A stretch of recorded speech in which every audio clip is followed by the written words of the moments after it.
we are going to have a surgical approach to the measures we are going to take. In its very recent COVID situation report today, the Health Ministry has disclosed that 17 people have died, raising to 981 the number of people who have died in the country since the outbreak.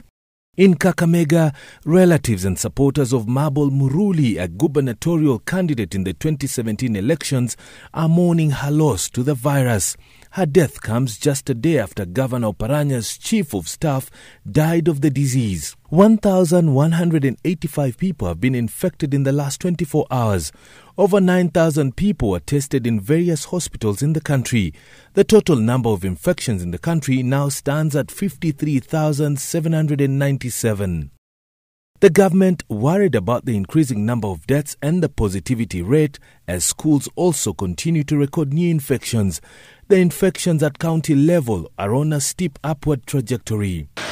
A quick survey in the capital city has also revealed reason as to why the infections are rapid and could become serious. Friday afternoon in the country's capital, Nairobi, and the situation is like this.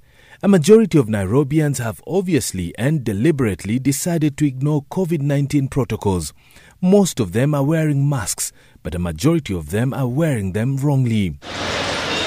We also caught up with this traffic police officer who was oblivious to the risk he was putting himself and others in while discharging his duties, and especially nabbing drivers who are breaking traffic rules. He seems unaware of the fact that opening the doors of these cars is a risk to his life as far as the COVID-19 virus is concerned. Very few matatu operators are obeying the health protocols, but some along the streets of Nairobi have simply dropped the guard. Notice how matatu operators are now filling their public service vehicles with more passengers than allowed. The passengers seem unbothered. In areas such as Mwiki, Kayole and Donholm, citizens are going about their business as though the government COVID-19 deaths and infection numbers are just mere figures. And here's the reason why. Nilizingatia vigezo vilivyo ama masharti yaliyowekwa na serikali, lakini kwa kipindi fulani nikaona isaidii sababu ninapatana na watu wengi, nashika vyuma hapa kama nilivyokuambia. Sasa mimi ni garage mechanic, nashika chuma sijui, na bila shaka nasahau najishika uso ama mapua. Tungekuwa tunaona kila mahali kuna hiyo madaktari wako mahali stationary wanapima watu, wanapima wengine. Sasa tukisikia hizi Vegas tunajua yenyewe kuna hiyo mambo ya kupimwa. Lakini sasa kwa saa hii tunaona tu ni sere tu inaendelea. In Kangemi, a football match is going on. Spectators are here to support their teams. Never mind that the government has not yet given directives on whether sporting activities can resume. At the marketplaces, the story is the same. Those selling and those buying are going about their business with little regard to measures to reduce the risk. Washing hands is now a thing of the past. Others say they are acting irresponsible because politicians are also not following the health measures laid out by the Ministry of Health. Only today, the Deputy President William Ruto has held a series of meetings in central Kenya where social distancing was not observed.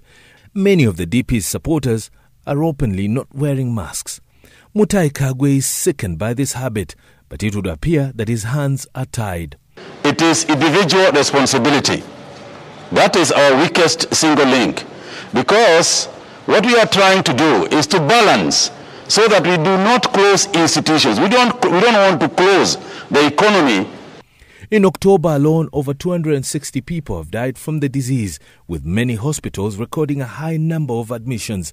Getting ICU beds is becoming hectic now. Nairobi still has the highest attack rate, where 573 out of every 100,000 people are infected. Mombasa is second, with 347 infections for every 100,000 people.